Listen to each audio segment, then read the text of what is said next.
I the asshole for not paying to change my father's gravely insulting gravestone?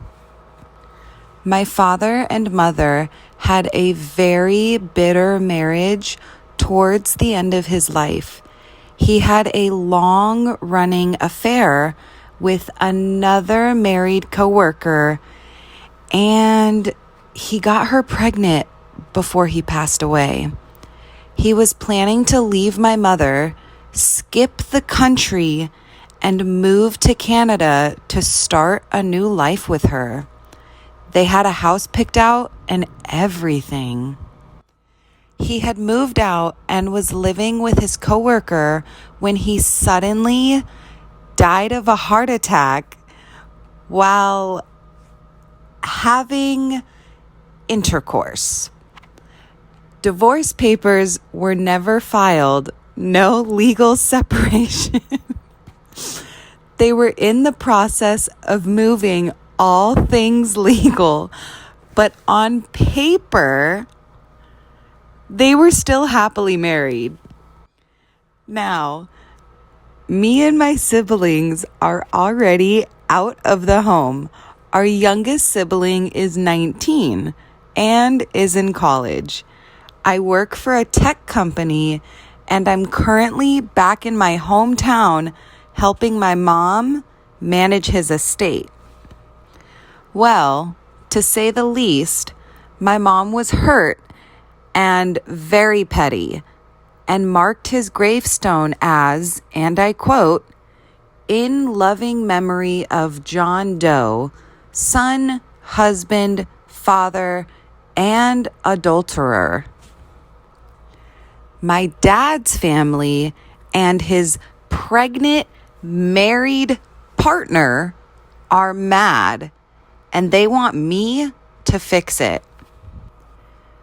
Personally, though, I think it's fine. That's who he was. He was all of those things. And since it's my mom's plot, I can't do anything about it. Have any of you ever been through a cemetery and seen any headstones, even remotely like this? If you have, or if you haven't, let me know. Or let me know what your reaction would be if you walked past a gravestone that said, "In loving memory of John Doe, son, father, husband, and adulterer." Am I the asshole for signing off on a professional email with As Salam Alaikum. As Salam Alaikum. I have worked at my current job for almost 3 years. It's a smaller company with less than 100 employees scattered across a handful of regional offices. Because I work with people in different offices quite a bit, a lot of my communication is via email. There is one person in particular who I work with who has a habit of signing off on emails with "God bless you." He will also find ways to put Bible quotes and scripture into his emails that I find rather inappropriate for work. I have never been a religious person, but I was raised by Muslim parents and have nothing against it and believe that people should have every right to practice their religion as they see fit. But I also believe that religion shouldn't be forced down anyone's throat, especially in the workspace. After about 6 months at my job, I brought it up to my boss about my coworker's email habit. He said he's aware of it and doesn't agree with it either, but it's a different office and the manager of that office thinks it's okay and I should just try to ignore it. So that's what I did. I bit my tongue and tried to ignore it. For almost 2 more years, I ignored it until one day this particular coworker added some scripture to an email he sent me after I told him I was having a rough day. I understand he was just trying to be helpful in his own way, but it just rubbed me the wrong way and I didn't have the patience for it anymore. So I wrote him an email and copied my boss and his office manager on it, explaining that while I appreciate the sentiment, I would prefer if he refrained from including any religious material in any and all future correspondence. It was a very professional email and to the point, but also very clear on what I was trying to communicate. I then signed off on the email with As Salam Alaikum. Not even 10 minutes later, I was called into my boss's office. He asked me what the hell I was doing mocking someone else's religion like that. I told him that I wasn't mocking anything.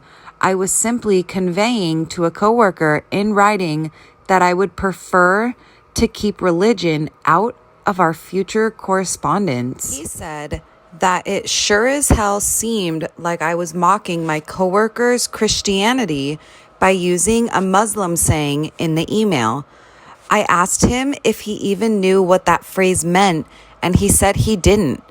So I told him it means, peace be unto you. I told him if he thinks it's okay for someone to say God bless you in every email, it should be okay for me to say As-salam alaikum as well. He told me to leave his office and get back to work.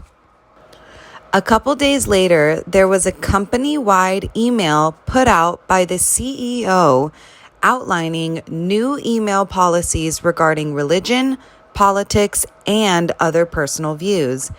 It very clearly laid out that none of that kind of personal viewpoints should be included in any company email, no exceptions.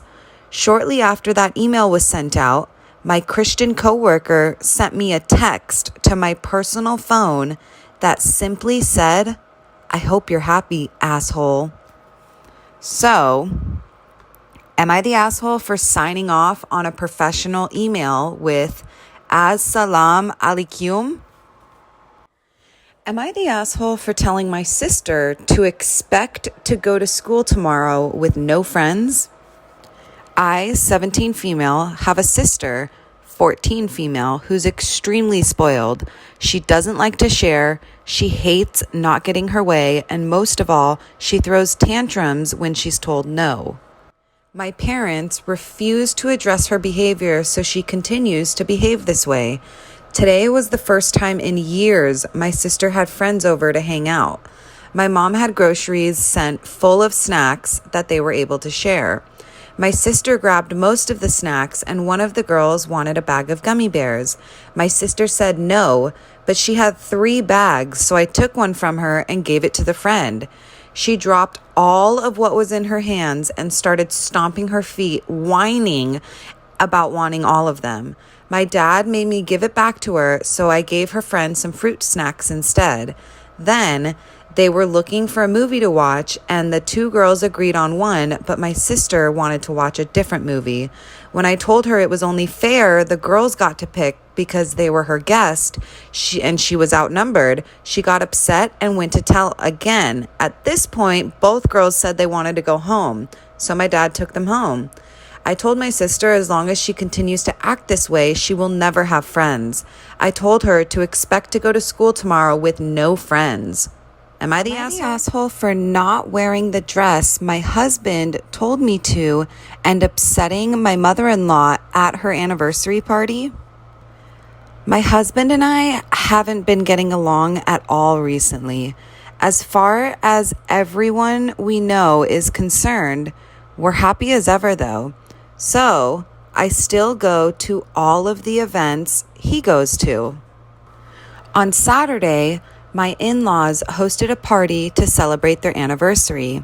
A few days before the party, my husband gave me a dress and told me to wear it on the day. It rubbed me the wrong way, and even though the dress was beautiful, I decided I wouldn't wear it.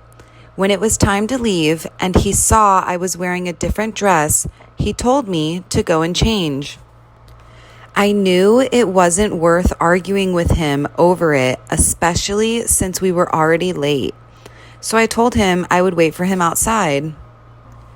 At the party, my mother-in-law asked my husband why he hadn't given me the dress. He confirmed that he had, and my mother-in-law asked me if I didn't like it and told me I should have told her, and she would have gotten me a different dress. Honestly, I didn't know what to say because I assumed the dress was from my husband since no one had mentioned otherwise, and my mother-in-law looked pretty upset. My husband ended up telling her it didn't fit because I had gained a lot of pregnancy weight and I was too embarrassed to admit it to anyone.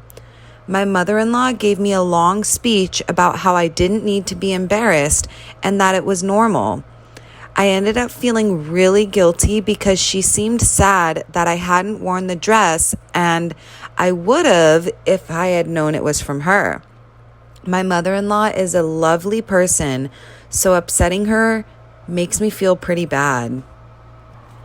After his mother left us alone, my husband asked me if my quote-unquote little tantrum still felt good and told me the next time I should ask before I try to make a point, and that now he knew not to try to give me any type of olive branch.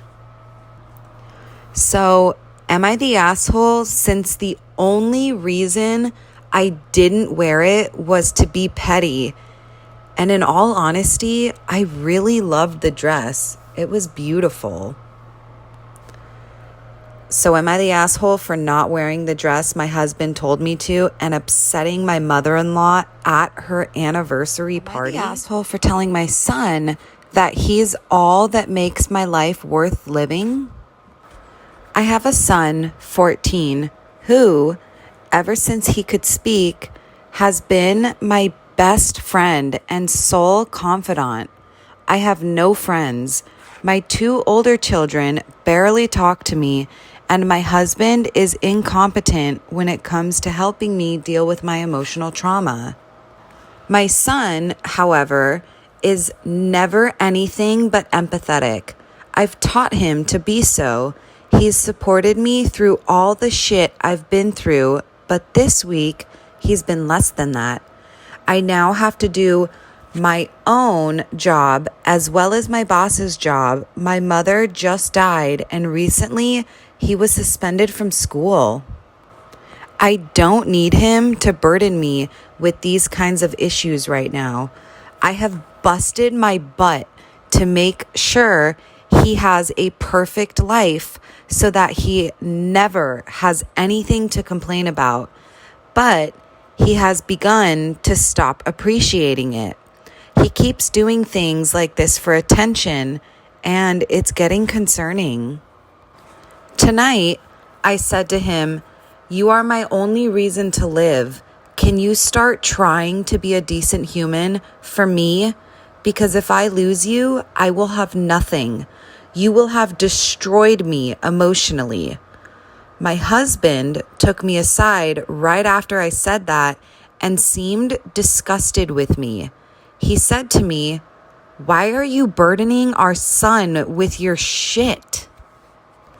I told him that unlike him, our son has been there for me for as long as he's been alive. He's been my rock and has provided me comfort that my husband will not. My husband proceeded to call me a child emotionally, and he took our son to his room, and neither of them will talk to me now. Am I the asshole for saying what I said? I feel like my son at least owes me respect for the life that I provided him, and my husband has no place to speak on how he helps me deal with my issues. Let me know what you think in the comments.